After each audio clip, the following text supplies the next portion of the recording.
Raiden, are you receiving? We're still here. How's that possible? The AI was destroyed. Only GW. Who are you? To begin with, we're not what you'd call human. Over the past 200 years, a kind of consciousness formed layer by layer in the crucible of the White House. It's not unlike the way life started in the oceans 4 billion years ago. The White House was our primordial soup, a base of evolution. We are formless. We are the very discipline and morality that Americans invoke so often. How can anyone hope to eliminate us? As long as this nation exists, so will we. Cut the crap! If you're immortal, why would you take away individual freedoms and censor the net? Jack, don't be silly. Don't you know that our plans have your interests, not ours, in mind? What? Jack, listen carefully, like a good boy. The mapping of the human genome was completed early this century. As a result, the evolutionary log of the human race lay open to us. We started with genetic engineering, and in the end, we succeeded in digitizing life itself. But there are things not covered by genetic information. What do you mean? Human memories, ideas, culture, history. Genes don't contain any record of human history. Is it something that should not be passed on?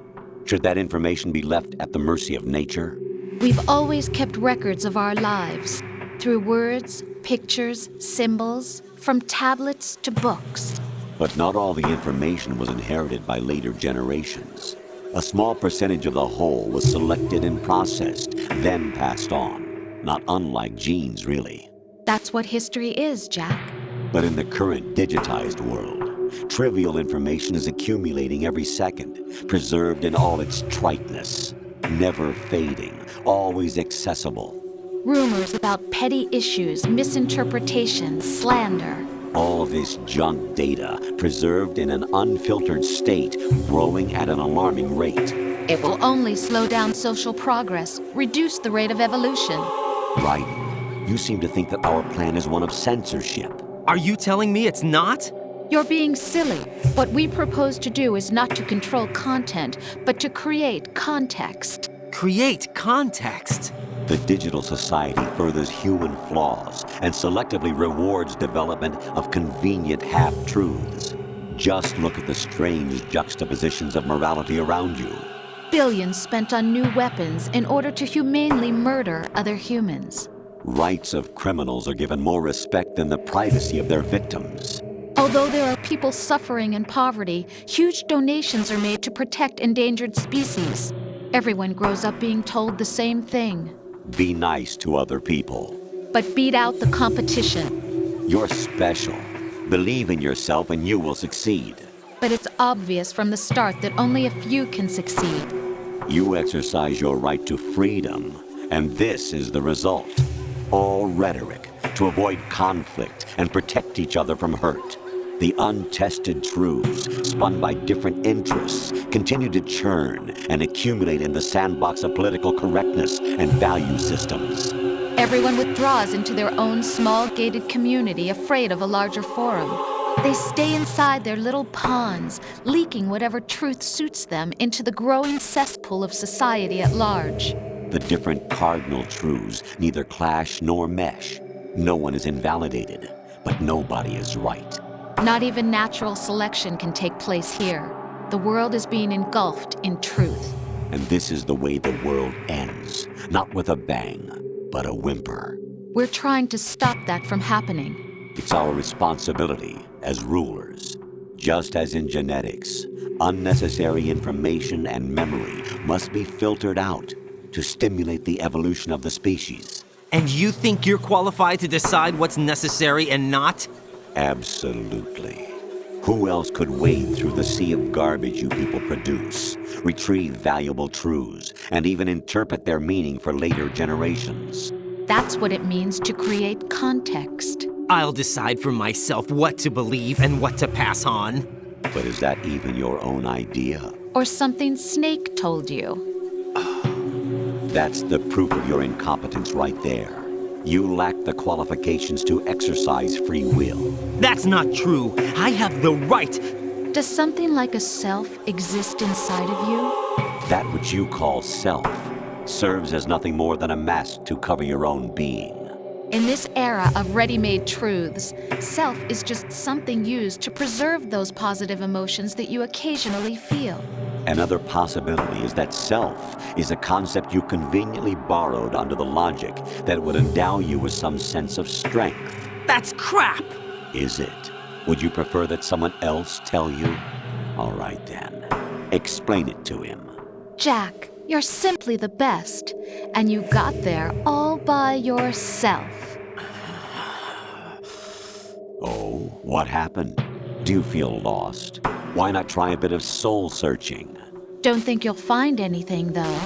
Ironic that although self is something that you yourself fashioned, every time something goes wrong, you turn around and place the blame on something else. It's not my fault. It's not your fault. In denial, you simply resort to looking for another, more convenient truth in order to make yourself feel better. Leaving behind in an instant the so-called truth you once embraced. Should someone like that be able to decide what is truth? Should someone like you even have the right to decide? You've done nothing but abuse your freedom. You don't deserve to be free. We're not the ones smothering the world. You are. The individual is supposed to be weak, but far from powerless. A single person has the potential to ruin the world. And the age of digitized communication has given even more power to the individual. Too much power for an immature species. Building a legacy involves figuring out what is wanted and what needs to be done for that goal. All this you used to struggle with. Now we think for you. We are your guardians, after all. You want to control human thought? Human behavior? Of course. Anything can be quantified nowadays. That's what this exercise was designed to prove. You fell in love with me just as you were meant to, after all.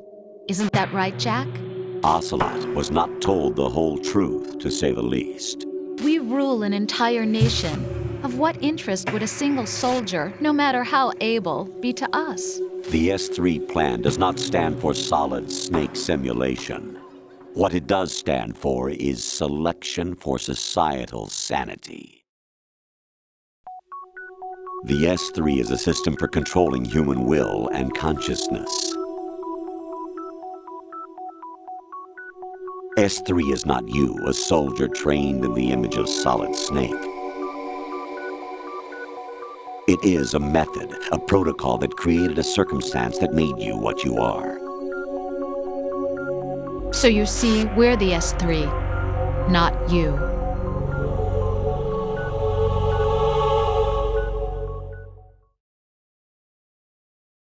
What you experienced was the final test of its effectiveness. That's crazy.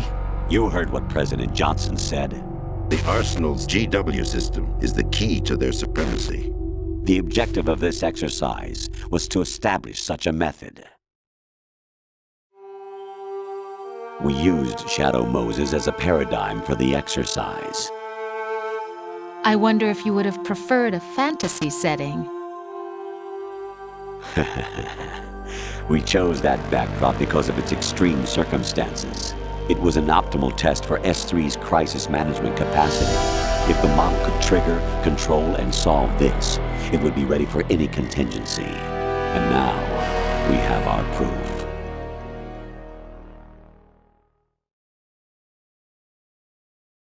Raiden, there are also reasons behind your selection. Solidus raised plenty of other child soldiers. Do you know why we chose you over them?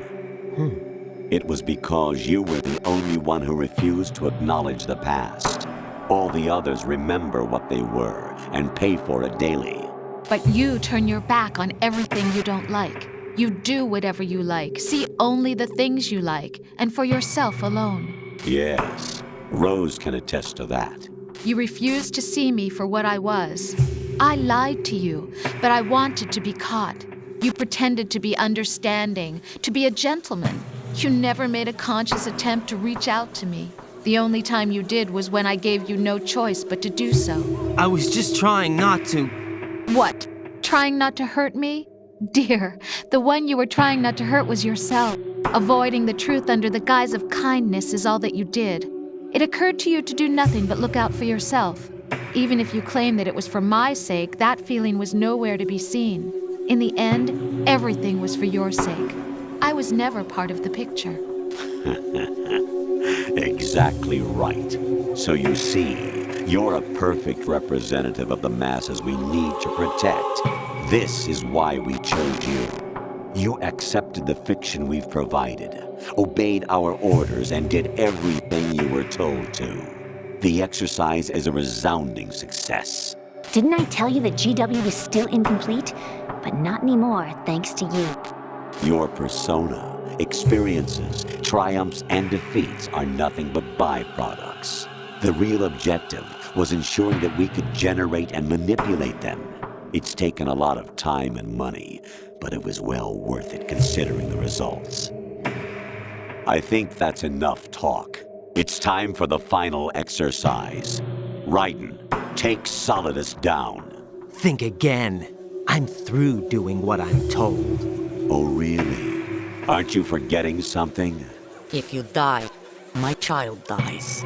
The termination of vital signals from your nanomachines means the death of Olga's child. Not to mention the death of Rose. She's wired the same way. Rose, does she actually exist? Of course I do, Jack. You have to believe me. Damn! It will be a fight to the death. Solidus at least wants you dead.